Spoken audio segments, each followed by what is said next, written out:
I'm Lisa Fletcher, and you're in the stream. Today, more than 700 Kurdish political prisoners across Turkey are on a hunger strike, demanding Kurdish rights. Should Erdogan's government listen?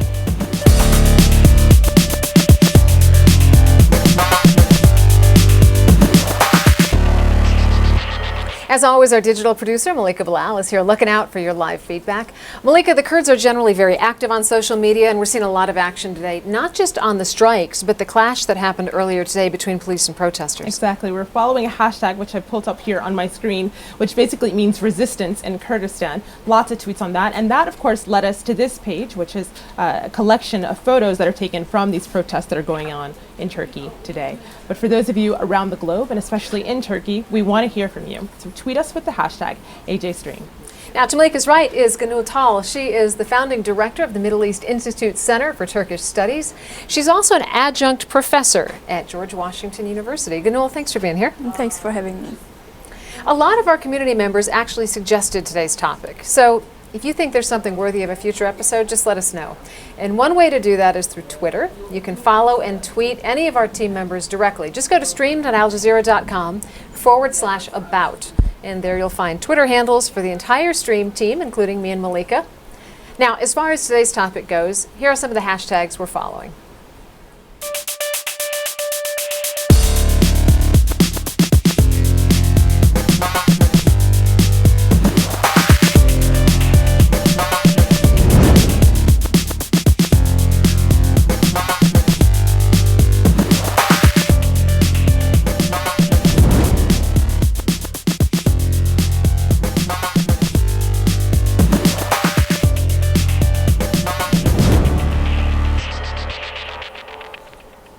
More than 700 Kurdish political prisoners are on a hunger strike in nearly 50 Turkish prisons.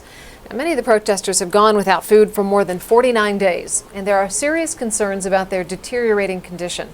They're demanding the release of jailed Kurdistan Workers' Party leader Abdullah Öcalan, who has been serving a life sentence since 1999 for treason and for more than 30,000 killings during his movement's struggle for Kurdish self-rule. Now, protesters are also calling for the right to use the Kurdish language in courtrooms and schools. And among the strikers are several leaders of the main Kurdish party, the Kurdish Peace and Democracy Party, or the BDP, which is accused by Ankara of having ties with the PKK. That is the Kurdistan Workers' Party, which has had its own 30-year conflict with Turkey and is considered by Turkey, the U.S., and the EU to be a terrorist group. But Kurdish demonstrators who clashed with Turkish police earlier today, like Malika mentioned, after a fresh round of protests, suggest that the government's position is not about a political disagreement. They say that it's about denying the Kurds, who make up 1/5 of Turkey's population, their identity. Take a look at this clip. It was posted on YouTube earlier this year by the Torna Roses channel. Gültan Kısanak, a Kurdish MP, blasts the Turkish parliament over the Kurdish question. 90 yıldır eşkıyayla mücadele, şakiyle mücadele, isyancıyla mücadele, teröristle mücadele adı altında bir halkla mücadele ediyorsunuz. Bir halkı katlediyorsunuz. Kürt halkını ortadan kaldırmaya çalışıyorsunuz. Ortada terör sorunu yok. Herkes bunu çok iyi biliyor. Orada bir halk var, bir halk. Bir halkın hakları var. Bir halkın inkar edilen kimlik sorunu var. And while many Kurds echo Kısanak's sentiments, the Turks feel that the Justice and Development Party, led by Prime Minister Erdogan, is committed to giving Kurds more rights. They say his party has done more for the Kurds than any of its predecessors, including relaxing bans on Kurdish language education, apologizing for past discriminatory policies, and launching a state Kurdish language TV station. So, is the Turkish government unwilling to adequately recognize the rights of its largest ethnic minority? Or are Kurdish demands unreasonable or being hindered by the actions of the PKK? To help us answer some of these questions, we're joined by Kadir Ustun. He's the director of the SETA Foundation in Washington, D.C. That's a nonprofit think tank dedicated to studies on national, regional, and international issues concerning Turkey and U.S.-Turkey relations. We're also joined via Skype from Istanbul by Koray Çalışkan. He is a political scientist teaching at Boğaziçi University. Koray, Kadir, welcome to the stream. Thank you. Thank you, Ms. Fletcher. Gönül, I want to start with you. What's the impact been so far from the hunger strike, both on those striking and on the Erdogan government?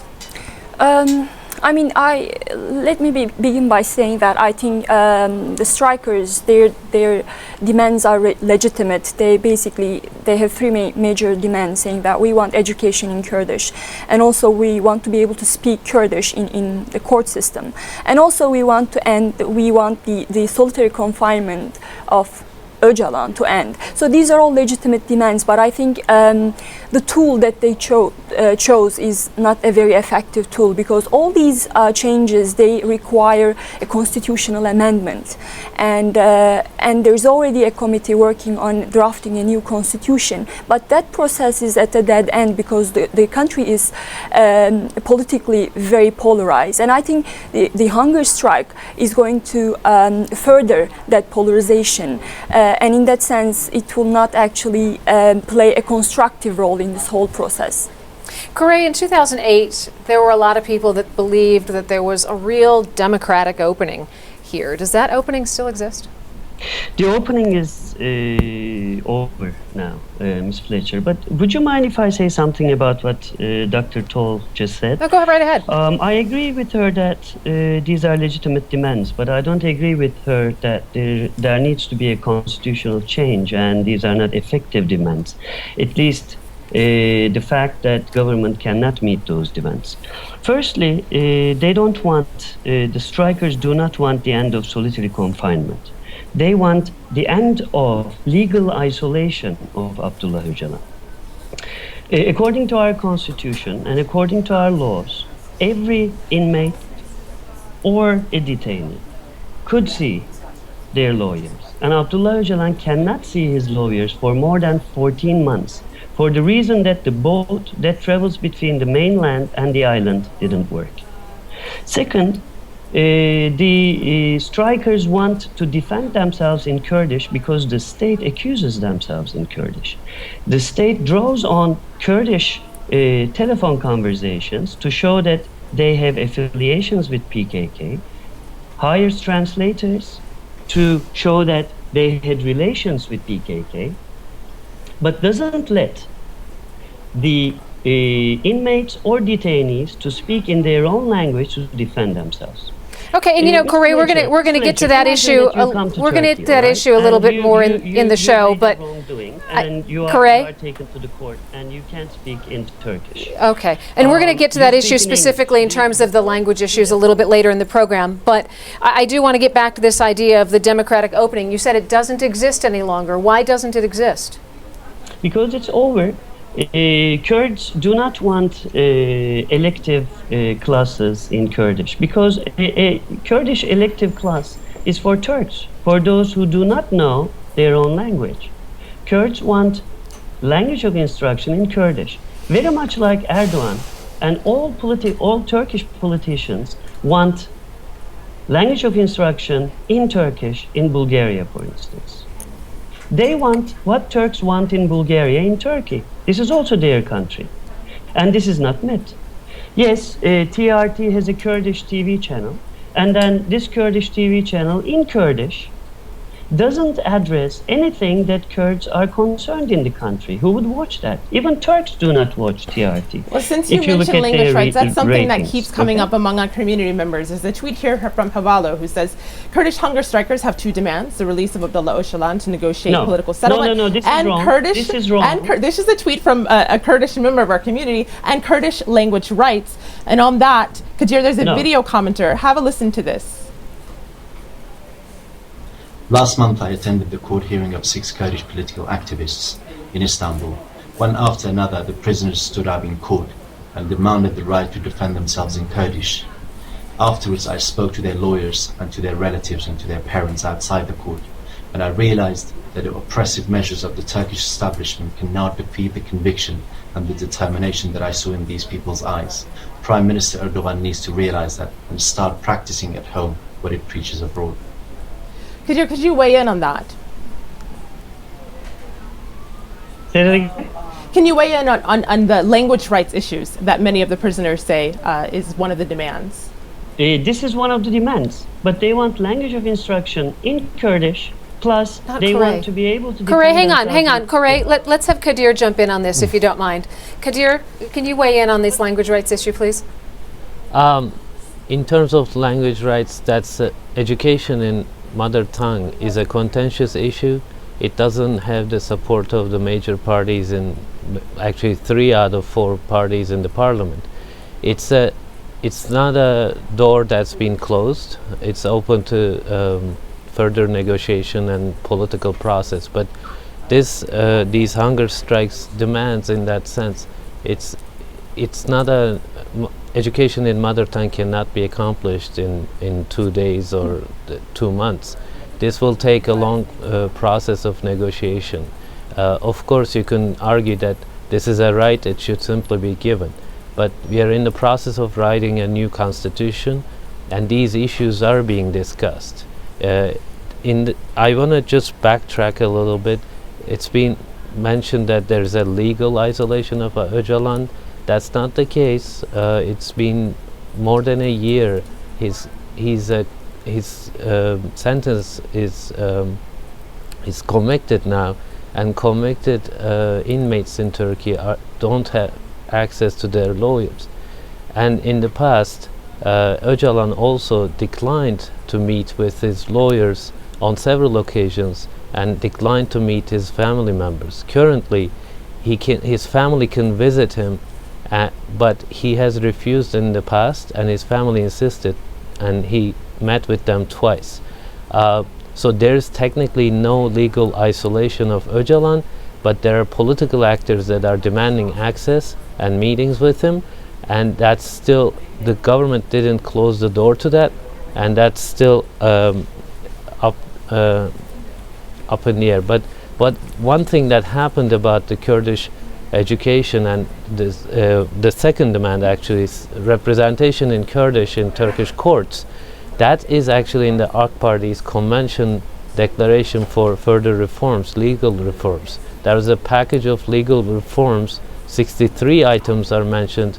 12 to 15 deal with Kurdish issues, and one of them is this, exactly this, that Kurdish defendants will be able to defend themselves in their mother tongue, in Kurdish. That's actually a more urgent demand by the Kurdish people than actually education in mother tongue, which requires a long-term perspective. Mm-hmm. Well, Gunal, there's a video commenter here I'd like you to comment on. Mm-hmm. Hi, this is Simla Yerlikaya from Havler, Kurdistan. I think one of the main reasons why the hunger strikes have been ignored in Turkish media is the fact that the strikers demand the release of Abdullah Öcalan, the PKK leader. This draws a huge reaction among Turkish community, and therefore the other demands of the strikers related to their basic rights and freedoms are simply being ignored. Are other demands being ignored? No, actually, I would like to comment on, yes, the hunger strike started in September, and not until last week. I mean, it wasn't covered by mainstream Turkish media, and that is a problem, and that's a problem with regard to the freedom of expression in Turkey. But at the same time, we had hunger strikes before in the past, and the current hunger strikes, they have political demands, and that's what makes the current hunger strikes very contentious in Turkey because of the political demands that they raise. And I also would like to comment on what Koray has said before. I completely agree with Kadir that really these the demands, especially the language rights, are the most important rights raised by the Kurdish political movement in Turkey. But at the same time, they are legitimate demands, but you really need time. You cannot just start the reform process immediately. So this will take time, and in that way, and in that sense, I think the hunger strikes are not quite effective. Gunal, you know, the Kurdish question has been around forever, and you say this is going to take time. How much time are we talking about given the history here? I mean, there are certain steps that need to be taken by the BDP, the pro-Kurdish party, and by the government. And I think the 2009 Kurdish opening was a good start. But unfortunately, there were several mistakes made both by the government and the opposition and Kurdish political movement. And that's why the Kurdish opening has failed. And I think regionally and domestically, the conditions were ripe then, because we had the backing of Syria, we had the backing of Iran and Iraq, which is quite necessary. In the 1990s, case, for instance, Turkey, I mean, the reason Turkey had this state security-centered approach to Kurdish problem was because Turkey ignored the regional dimension of the Kurdish issue. But in 2009, I think it was a perfect moment, and yet because of a PR failure, I think it didn't move forward.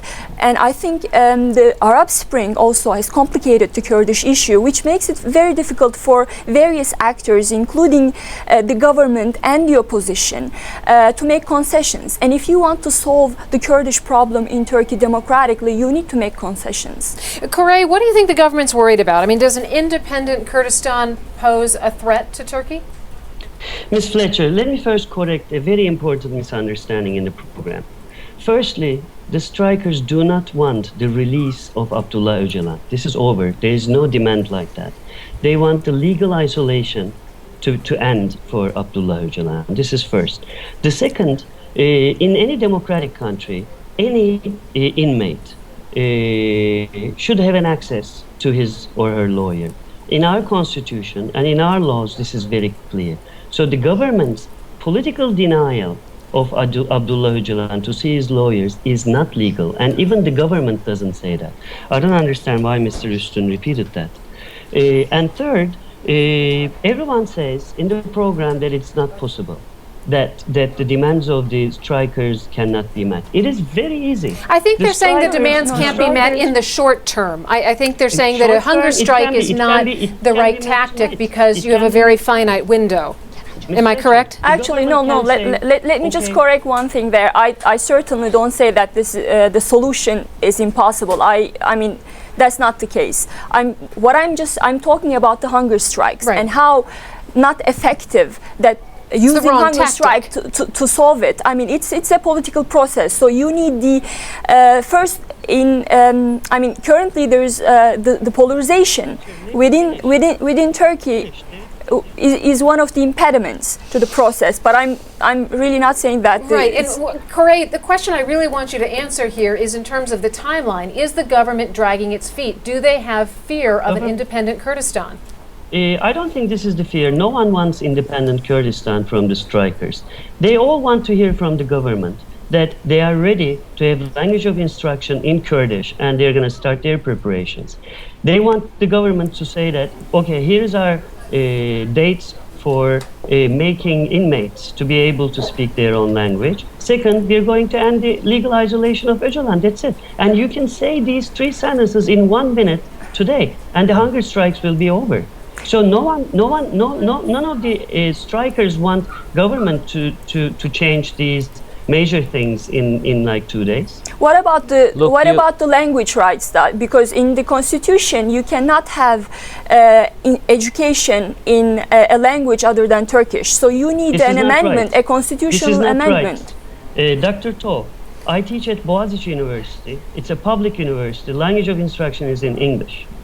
This is not right. If it were, you have to close down Boğaziçi University, one of the best universities in the country.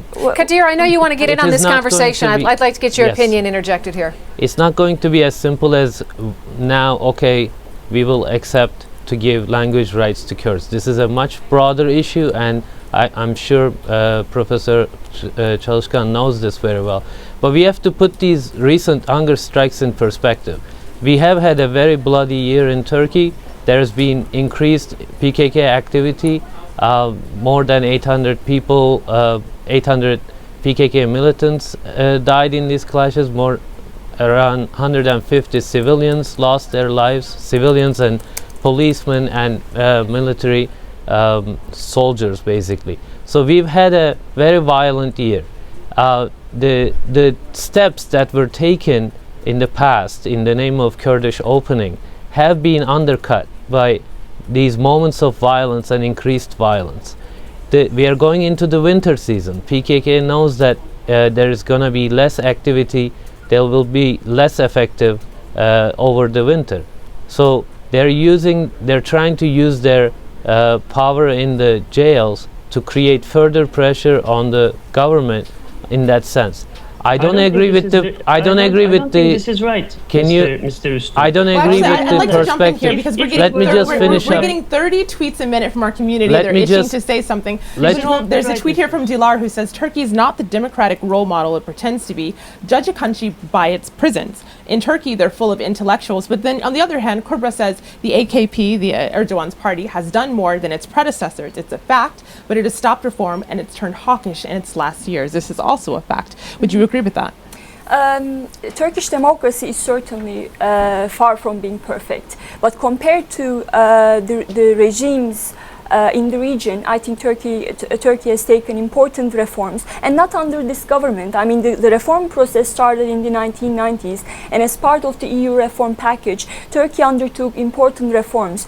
And in 1990, starting from 1999, when there's been some important reforms carried out by the former Turkish government and the AKP. I think in 2005, for instance, Turkish Prime Minister went to Diyarbakir and he delivered a speech there, and he accepted the fact that the Turkish state has historically did not handle the Kurdish question well. So that was an important step, which was taken by former prime ministers before. So that wasn't the first. But I think this government has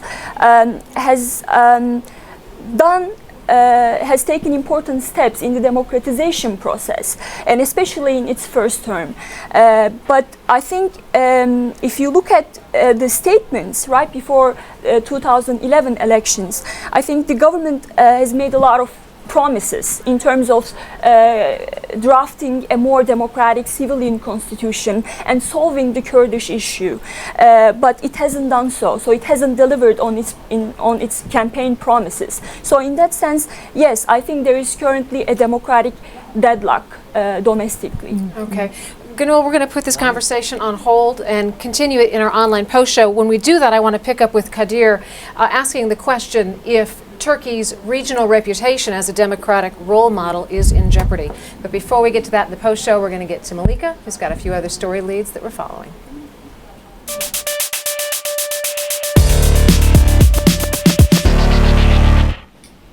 A mobile app often used by people to take pictures of their dinner has transformed into a real-time hurricane reporting tool. Instagram reports users posted 10 pictures per second using the hashtag Sandy during the height of the storm that slashed the eastern U.S. That hashtag has more than 244,000 photos, while hundreds of thousands more were posted with tags Frankenstorm and Hurricane Sandy. Instacane.com is showcasing them all, showing how residents prepped for the storm and what they found after it hit. As television viewers tuned in to watch updates on Sandy, the New York City mayor's sign language interpreter emerged as the breakout star on social media. Lydia Kalis translated statements for the hearing impaired.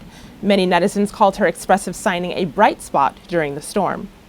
Well, Tumblr blogs quickly appeared online, one calling her NYC's finest interpreter. And on Twitter, Sam writes, "This is regular American Sign Language, but I love the press she's getting. She's giving the language a good name." Others reminded Khalees's fans that her signs weren't for show. Zainab writes, "Folks do know that emoting is part of sign language, right? Exaggerated facial expressions are linguistic." But Sandy wasn't the only instance of extreme weather. Netizens in India noted discrepancies between coverage of that storm and a cyclone in Southeast Asia. Cyclone Neelam is now covering a large area affecting Sri Lanka and South Tamil Nadu, Shubhankar tweets. And Jagdish writes, "Fellow Indians in my timeline are more worried about Hurricane Sandy than Cyclone Neelam." India Speaks blames journalists. Indian media promises to cover Cyclone Neelam as soon as it is established that Hurricane Sandy will not hurt any Indian villages. Well, let us know what you think of those stories. Tweet us at the hashtag AJStream. Lisa? Stay with us because the post show is next at stream.aljazeera.com. Now, on our next show, are memes taking over the U.S. presidential election and replacing substance with the silly? Tweet us your thoughts on that, or go to stream.aljazeera.com, click on the red button that says Video Genie, and send us a 30-second question or comment. And until then, we'll see you online.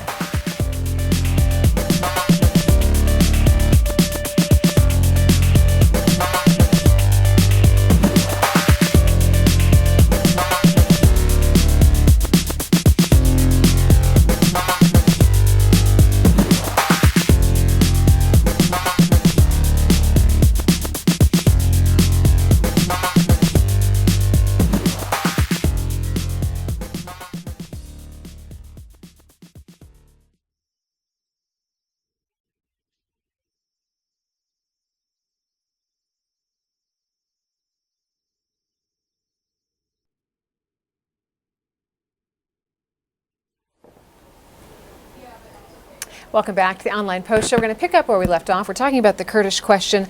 And Kadir Üstün, to you, given the recent occurrences, the hunger strike that has now been going on for 49 days, demands that have not been met by the Erdogan government, is Turkey in jeopardy of sort of losing its status as a regional democratic role model?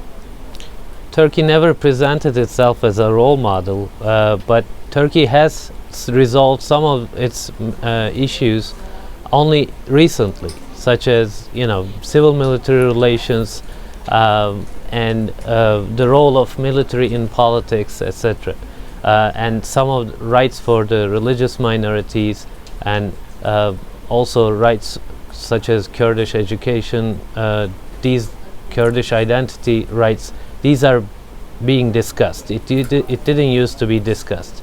So this is a work in progress. The democracy is not perfect, and no country that others aspire to have it all. Talk a little bit about the psychological barriers that exist with making these kinds of changes.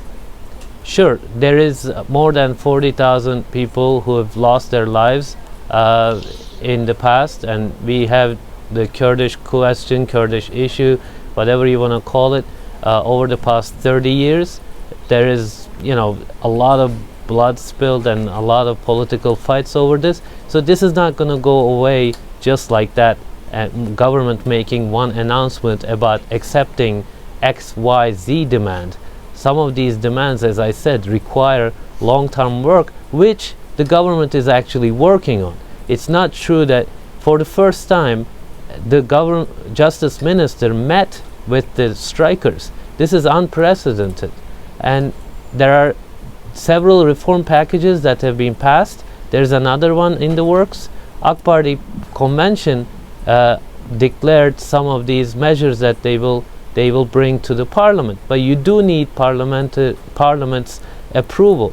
What we are having a problem with is there are multiple centers of power within the Kurdish political movement. The government finds it difficult to deal with these. When you're talking to İmralı or some other groups, then there's increased violence. Then you have to make sure the Turkish public does not see this as sort of the terrorism getting its way. So it's a balance you need to strike between sort of military measures and democratic process. Democratic process has not stopped. What has stopped is perhaps talking directly with Öcalan through various channels. That's stopped, and that's being labeled as isolation by the current hunger strikers, which is untrue. But even there, Erdogan has said, if need be, I will have my intel chief and others go to İmralı and talk. So I don't think this process is We're getting lots of tweets on this. Yes. It's actually, the rate of it has actually gone up. We've gotten 40 tweets per minute, which is one of our records. This one's from Maher. I'll read a few of them. Kurdish is defined as an unknown language in court. Think about a country that doesn't know the language of 20 million of its citizens. Another from Zendi, who says, can we expect justice from a country whose courts cut off the microphones of defendants who speak their mother tongue? But Corey, we're also getting tweets and video comments about freedom of the press and why this issue isn't being covered. Dilgish says freedom of the press is an illusion in Turkey. The people can't see and know what the government doesn't want them to. But have a listen to this video commenter and let me know what you think after. The fact that the media has been silent towards the Kurdish hunger strike speaks to a lack of freedom of press in Turkey. The media is pressured by the government to follow the political agenda of the state, and if they don't, journalists face consequences of imprisonment. This ties back to the Kurdish hunger strikers, who are journalists, politicians, and lawyers. They are those working to further the Kurdish cause in Turkey. The hunger strikes are a last resort to the suppression Kurds have faced in Turkey. The international community has a responsibility to break the silence of the Turkish media towards the Kurds. Corey, do you want to weigh in there? Yeah, Ms. Fletcher, it would be a bit exaggeration to argue that no one can talk about hunger strikes in Turkey. This is not true. And when people write about it, they are not jailed.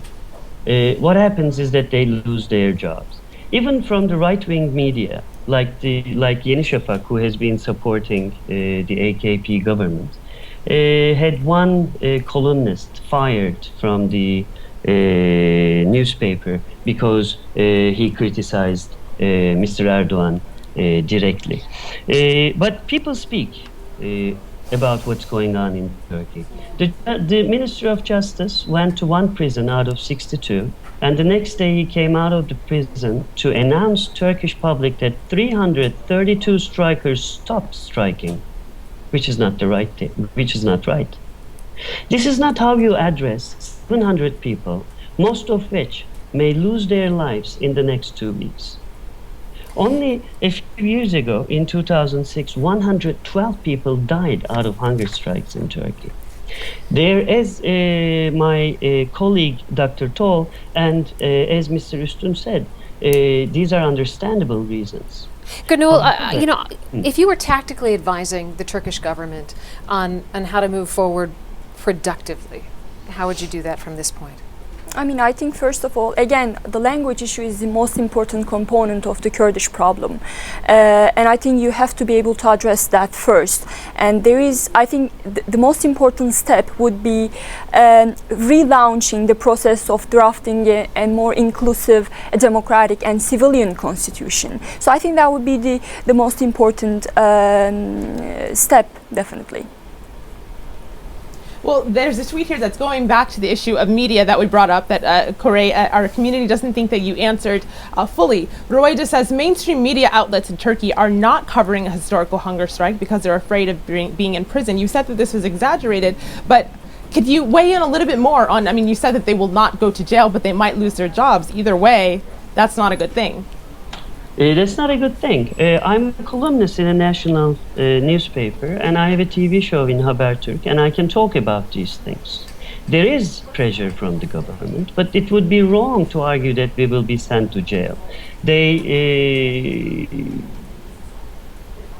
take it the aim of businesses who own newspapers, but this is not to say that we lose our freedom. However, it's true that the mainstream media do not see it as much as it requires, because we're talking about 700 people who are going to lose the chance to live in the next week, and in 2 weeks they're going to lose their lives. I think this is the perspective. Their demands are legitimate. It's very ironic that when it comes to Kurdish question, Erdogan speaks like Netanyahu, who speaks about Palestinians. This is very sad. This is very sad. We're talking about lives, young people in prisons. And Erdogan promised advanced democracy to Turkey. How are you going to explain to the Kadir, world I want you to that jump in here because one member Erdogan of has recently said that he wants to balance these issues, but he does not want to be looked as though he's bowing to blackmail either. Give us the government, I mean, you don't speak for the government, but kind of give us a government perspective here if you can. Well, first of all, the comparison with the Palestinian question is really unfounded. There is no peace process going on that front. The Turkish government, you may like it or not, you may consider it not fully sort of pursuing this, but there is a process going on. The parliamentary process is going on. The constitution writing process is going on. It's not like the government abandoned all the sort of political initiatives to address the Kurdish question. Can you repeat your question? I missed that. Well, just in defense of yes, Prime Minister Erdogan. Well, there was a process that the government was speaking to İmralı, PKK leader, directly through sort of secret negotiations were taking place. That was leaked. And then there were moments of violence, spikes of violence, and there was assassination attempt on the prime minister, and his party branches were attacked in the eastern part of Turkey and in other places. When there is spikes in violence, it's very hard to convince the Turkish people on the other side to accept these changes to address the Kurdish question. PKK's tactic has been now to make itself relevant once again, having seen that the government is taking taking measures to democratize the system. This system has not been born under AK Party government. We have a lot of archaic laws that, like you mentioned, we have a lot of things to fix in Turkey in the legal system, but this will take time, and a hunger strike demanding an end to these structural long-term problems to be resolved in a day or two, that's not going to work. All right, Kadir Ghanul Kore, thank you so much for participating in today's show. Thanks to everyone in our online community. We'll look forward to seeing you again tomorrow. In the meantime, catch us at the stream at aljazeera.com.